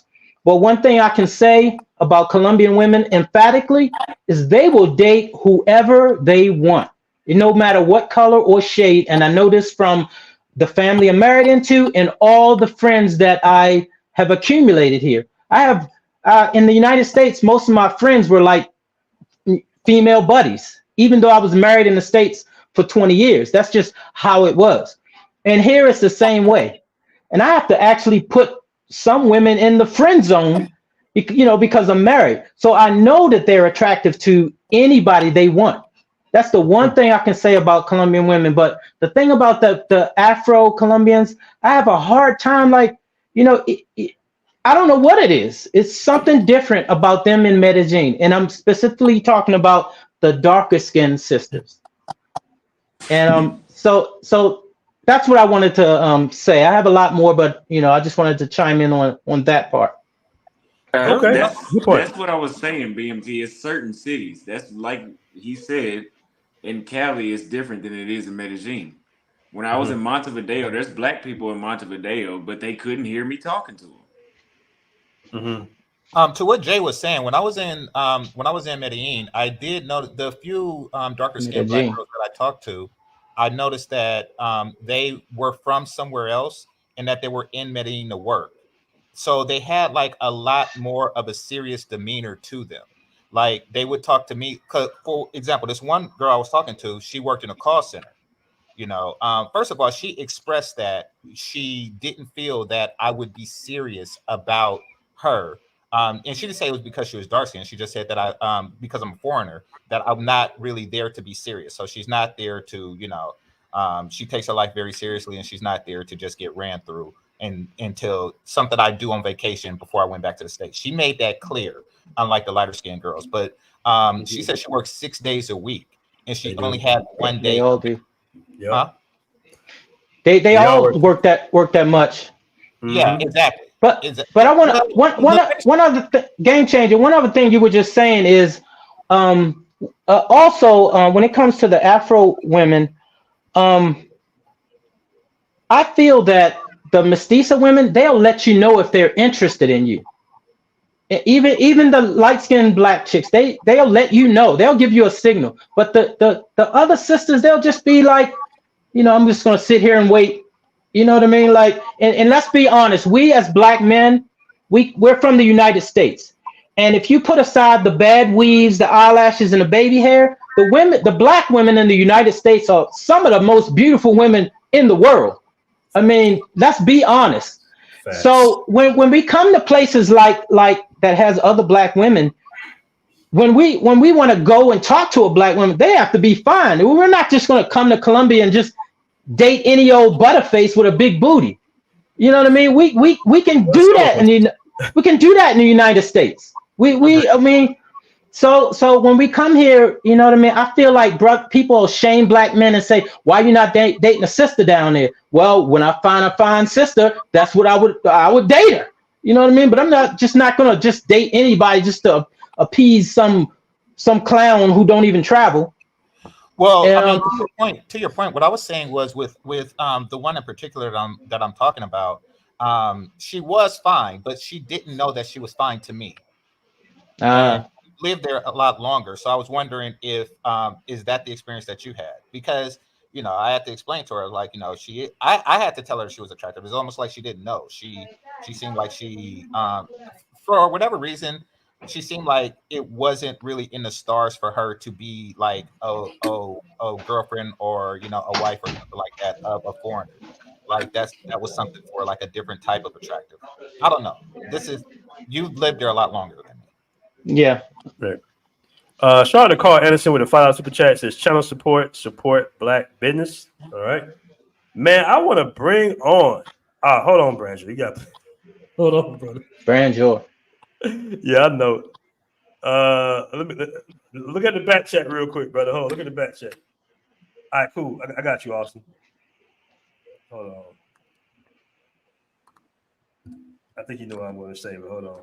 Yeah, all I'm saying, man, is certain cities are better or best, I would say, for black men to go to in Latin America. In specific Latin America, but don't expect that same treatment. I'm just saying we're gonna have to work a lot harder to get the same treatment that I seen. We have to work a lot harder than white guys. Yeah, for the most part, it seemed like them motherfuckers was just showing up. Okay, you talking about specifically in Sao Paulo or Sao Paulo, Paraguay? What cities you saying that they outside from what I've seen outside of Cartagena, Cali, Salvador, Rio. Heavy tonight, man. What's going on? I thought the lessons was going on or something. Like they was just showing up. All right, game changer. Everybody else camped up with you, brother. What's going on? All right, I want to welcome to the show, my man, Branjo around the world. What's good, bro? It's been a minute. Brother. Yes. I haven't heard from you since Thailand. That's 2 years ago. Yes. Yeah. Now I came in to chime in real quick, man. First of all, I love the panel, man. Brett, Holleman, I think he has blossomed into a real good orator, and I think now he has more of a understanding of the Black culture in a Spanish culture. What I wanted to chime in because I'm engaged to a Colombian woman, Afro Latina from Cartagena. So right now she's in Medellin. So I'm in the system. I just came back from Medellin probably 3 weeks ago.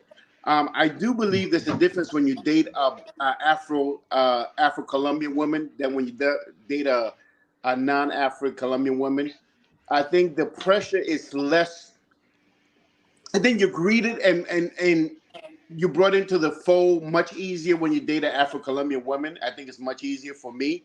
And I just want to just back that up, man. I think everybody is doing a great job or getting their points across. And I just wanted to come in and say, hey, what's up, room? This is Brand Joy. And that was it, basically. Hold on, Brad. Hold on, real quick, Brad. Are you saying you think it's easier to date an Afro-Latino woman for Black American men? Yes, for the simple fact that they don't feel like you guys are taking them. Okay, let me back up. The young lady that I'm dating, that I'm engaged to, when I initially met her, she told me she don't want to take me serious because all of her friends and family and friends have told her that don't date Americans because we are there for fun and play. We basically using them as tools. We coming in and we doing the sex thing, the bro thing. And she really didn't want to take me serious. And after a period of time, me dating her for a year, we got serious, and I met the family and everybody else. And I really. But you Panamanian speak Spanish, so she didn't take that into account. No. Even with that, I was shocked that after I got to know her, and after a few months, he like, look, when I first met you, I didn't want to talk to you for the simple fact that all my friends and family were telling me not to date Americans because Americans are known to come in here and just want to play. They come in for a quick time and then they leave. Yeah. And that's what boy Dre been saying. That took me back because I was like, whoa. I was like, are you serious? Like, yes. Even here, the women are apprehensive about dating Americans because everybody tells them that Americans are here for play and not really serious. They're only here for weekend. And in the weekend, they want to see 3, 4, 5 females and get it in and leave. And they really have no vested interest in getting to know us. And then when they do, they still want to play around. They want to still see other women while they're seeing us. So they're never really serious about us. Good point. All right, that's a good point. That's what I was getting at. That's what I was getting at with my experience too. Okay, let Auston, because Auston got to he got stuff to do. He got to go. Auston, you want to close up on any closing statements before you go? I got a couple more minutes. But okay. Yeah. All right, Judge Dre. What's up? Shout out to Auston for coming and face that smoke and that criticism. I respect it. I'm not a sub of his. I don't agree with a lot of he said. I feel like he told the truth, though. I really feel like he told the truth, however people take it. But I want to address this thing about how Latinos come in here and try to say only Americans have racism. I call BS on that, bro. Yeah. Y'all got racism. Y'all got colorism, just like everybody else that been colonized. Don't try to come in and say it's just Americans bringing our American racism to your country. If you look at any of y'all shows, who said that though? Judge Rest, who said that? The guy just said it, man. They all say it when they come on there try to defend it. When anybody say something about, like Auston said, they ain't feeling y'all like that. They come and defend. I've been watching them, man, on any program. On any live, they try to come and say that it's not no racism in Latin America. It's classism. It's this, is that. But if you look at any of their telenovelas and all that, you don't see no black people on there. They don't even elect any black people on there. You'd be shocked when you go to Colombia. The newscast and everybody's black now, which has shocked me. If you watch TV, how do they improve? Why do they say improving the race, man? What do they mean when they say they gonna improve the race? What do that mean, Which bro? country you're talking about? Because different countries. Any Latin culture is Latin culture, man. No, it's not. No, every country is different. You can't say Latin countries. That's like saying every state in the United States is the same. It's not the same. West Coast and East Coast are completely different. What do you mean? Because Santo Domingo to Panama to Costa Rica, they're all different, man. If you go to Limon, if you go to Colombia, if you go to Colombia, depending where you're in Colombia, if you're in Buena Vista, if you're in Cartagena, if you're in Santa Marta, they're all completely different. The racism is completely different. In Colombia, most of the racism is in the water, by the water. Most of the people, they have all the racism, like in Colombia, they did it on purpose. If you know the history, they put all the black people by the water and all the powers inland. So everybody in Bogota, which is the capital of Colombia, all the powers inland, and all of the people that are marginalized are out by the water. That's why they call On the them coast. costeñas.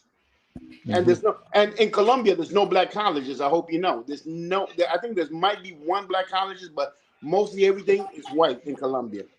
Okay, so what do they claim when they come to America? What do they put on the census form, man? Do they Well, put in the black census form, or because do they look, put Hispanic? no. I'm black, right? Well, I'm Spanish. I was born and raised in a Spanish country. So therefore, they get me every time because I want to always put black, but I can't because in the census it says you cannot put black. If you're black, even if you're born in a Spanish country, you have to put Spanish. So you gonna let the white man tell you who you are? Well, the Oh my census, gosh, the the census. census tells you how you got to do it. The census tells me because I'm just happen to be black Latino. So I was born and raised in a Spanish country. I was not born in this country, but I've been here 40 years. When it comes to me, it says in the census, if you're black born in a Spanish country, any of these countries, you have to put Spanish. So for me, I have to put Spanish. So why you think that is, brother? Why you think that is? Because we're not really we're not really in the census is basically about dollars, and dollars where you appropriate your money for areas that are Spanish. For instance, if you go to a Spanish place, they give you money if you're Spanish in different zones. So that's what the census We're is not about. talking about Spanish. We talking about America. Why do you think American white people want you to identify where you from and not what your genetic lineage is, which is black, No, African? because Damn, the bro, we census went is way off different. topic, bro. We went way Yeah, I off know. The topic on census this one. is just the census is basically about gender and socioeconomics. No, it's I'm not not off talking. topic because Austin said something about they ain't really feeling the black dudes down there like that. So this definitely on top. So Well, we my thing trying to is this. explore My thing is why this. he might be Look, right okay, about well, that. I could talk directly to the black area because I'm a black Latino, right? I was born and raised in a black area. I'm from Colón, San Cristobal. Latino is not a race, brother. So what are you? Latino is Oh, not a Oh race. fuck. but do you Oh know what I'm man, come talking? on, But when I'm hold talking on, to you, hold on, hold on. Hey, hold on. I got y'all. Let me catch the super chat real quick. Shout out to Proto J with the 47. Proto J 4789 $2 super chat says this panel is proof that this isn't a dream. Every man here agrees. Not feeling the West. Traveling has benefited you for whatever reason you travel. Shout out Yes, to Lord. the Passport Bros. All right. I never said that, but let me make that clear. I never said I ain't got no smoke for the West. Continue. All right. Where we at? All right. Austin, you wanna go ahead and close on out, brother? No, you said you had to go. I mean, the fact that we have a debate shows you that I'm not just pulling this out of thin air. I mean, we're not gonna make it seem like all these Latin countries had slaves, and then that shit just we just love black people. Like when they liberated the slaves, they just started hugging all of them. Okay, I want to Right point something. on. I want to point out something out by Fanon 11. He says Brazilians always say it's classism and not racism. That's true, but racism is also illegal in Brazil, so maybe that's why they change it up like that. well, most look. I can only talk about myself and my mother and my family and whatnot. Being born Spanish black in my country, most dark women. My father's light skin. My father's really light skin with straight hair. My mother's really dark. My mother could not find a job anywhere in Panama for the simple fact they would not give her a job. Now I don't know about you guys, but I'm telling you about my experience with my father. I could bring my mother online. She could tell you more or less her point of view. When she was born, and she's born in 1942. When she was born, you were not allowed to give no black person, a dark skinned person, a job. So she wasn't allowed to even get a job in the post office, in the supermarket, anywhere. My father was. My father worked in the Panama Canal. He was the foreman in the Panama Canal because he was light skinned with straight hair. My mother was not allowed, so she left the country. To this day, she doesn't like Panama because the racism was ingrained in the country. So when you talk about racism, you talk about people from Colón, Limón, and stuff like that. I could talk to it because I lived it. It's nothing that you could tell me about it because I lived it. My parents have told me I've lived it. I saw in Panama they had black people had the gold sink. White people, no, white people, black people had the silver sink. white people have the gold sink in Panama, if I'm mistaken, because my father used to tell me about this every time. My father used to say, "Oh, I hate white people because, man, when we were younger, we had to drink out of the gold sink because black people had to drink out of the gold sink and white people had to drink out of the white sink." There was a difference. So the slavery, the mentality came into Panama too. So, and I could actually bring people on to talk about that. It's nothing that it's not a hearsay for me, because I could actually talk to it because I lived it, I heard it, my father told me about it, my mother told me about it. So, and my cousins still live in Panama and they tell me about it too. So it's not something I have to hear. So when Austin says this thing, it's not something that's far-fetched to me because I lived it. Now, I happen to be well off and in Panama, and I live in Buena Vista, good part of town. I'm well off, so I get treated completely different now. But I know that my cousins and whatnot, based upon their color and the color skin, yeah, they got treated completely different. Okay, interesting. I want to get the super chat real quick by the Naughty Bear with the follow super chat.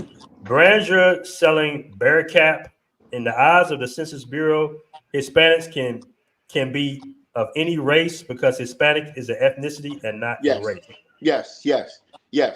I have to put Hispanic. I used to put black. I used to get away with putting black, but now they forced me. I think like 15 years ago, they forced me to put Hispanic, which I hate. I like putting black, and it was unclear before, so I always put black. Now I have to put Hispanic because they said that Cuban descent, black, it doesn't matter your gender. As long as you fall within these countries, you have to put Hispanic. So I have to put Hispanic. For me, I have to put Hispanic.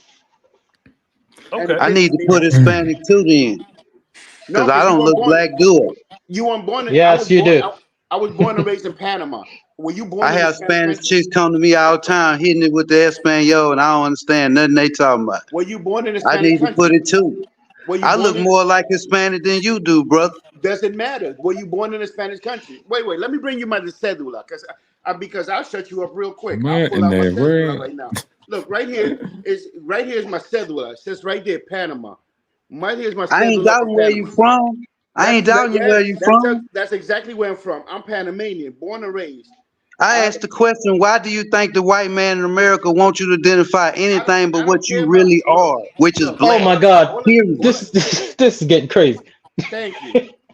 What's crazy about it, bro? What's crazy about what I do? We talking about the topic of the show, and you're talking about the United States, and half of us live out of the United States. Agreed. That's a cedula. That's a cedula. What the fuck do that mean? What do that mean where you live at? You're ignorant as hell, but that's cool. All right, man. All right. We got 504, man. This has been some great entertainment, guys. But I'm gonna go ahead and close up the show. That's it. Yeah, we in heavy, man. People got to say the truth, man. That was good. That was a great show. Austin. Keep telling the truth, Austin. Keep telling the truth, bro. All right, guys. Austin, I'm gonna let you say the closing statement of the night, brother, before we check out. I'm gonna get everybody. I appreciate everybody joining the panel.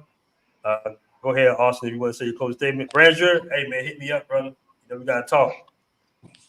So basically, what I'm saying is, again, I'm never saying that you guys cannot find success abroad, because I mean, I've shown you guys I'm having a good time, but just know that you cannot just show up like your white counterparts. I really believe, from what I've seen, that they can just show up. Of course, they can't show up and just be a slop, but for what you would have, for you to get the same result, the same quality of woman that they're getting, you'd have to do a lot more, but it's not impossible. But I still would recommend Africa. It's the least amount of bullshit. Sometimes in Latin America, like somebody said on BMT's panel before, you got to speak Spanish. I mean, you have to speak Portuguese or whatever local language they're speaking in that country to get the right service because they think you're a local. I don't have to. I can only deal with that for so many months before it's time to just go. So. Excellent, man. All right, guys, we out of here, man. Great show. Great stream. Stream. Right. Thank you. Peace. Thank you. Hold on. Also, hold on. Don't click off. Hold on.